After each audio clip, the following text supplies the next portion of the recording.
Hello everyone, Panda here, and welcome to another special interception guide. This time we are revisiting Gravedigger with the shotgun team composition.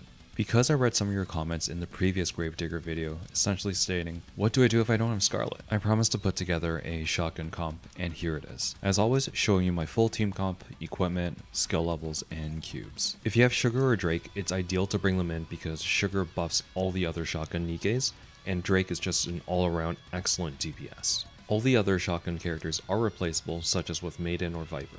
While Isabel is a shotgun user, her burst actually decreases the overall duration of full burst mode, which means that by the time you refill your burst gauge, your burst skills are still on cooldown and you need to compensate it by bringing someone like Dala who can reduce your cooldowns. There are two main reasons why a shotgun team works. First is that shotgun characters fill your burst gauge really quickly, allowing you to get to full burst. Second is that due to the spread of shotguns, it's a little bit more forgiving to hit the interruption circles. I personally don't have much of an issue tracking the circles with someone like Scarlet who's using an assault rifle, so if you did want to check out Scarlet and the fast reload team, you can find a link to that in the top right.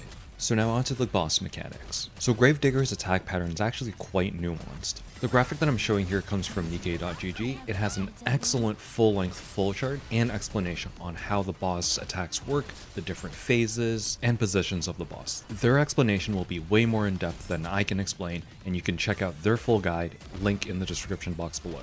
But to make this quick, my rule of thumb is you can't fail 2 consecutive sets of interruption circles. There are exceptions to this, especially when you're still in the first and second phase, and one major exception when you go to phase 3. This is when all the rings around Gravedigger are destroyed and you're just on the cusp of passing stage 7 rewards. The first set of interruption circles there, you need to clear them or else the boss will attack you and insta-kill your team. The best way to handle this is to time your full burst. Either use your previous full burst earlier in the level or hold off on executing your full burst until the interruption circles show up, such as what I'm showing right now. And the last general point I want to make is about the drill projectiles. If your team is full of shotguns, it's going to be very difficult from a far range to destroy them. So either wait until they're about halfway between you and the boss before you try shooting them down, or you can go into cover so that the cover takes damage, or you can iframe / dodge them instead. It's important not to get hit by these drills because of the obvious, you do take damage, but more importantly, it stuns your team.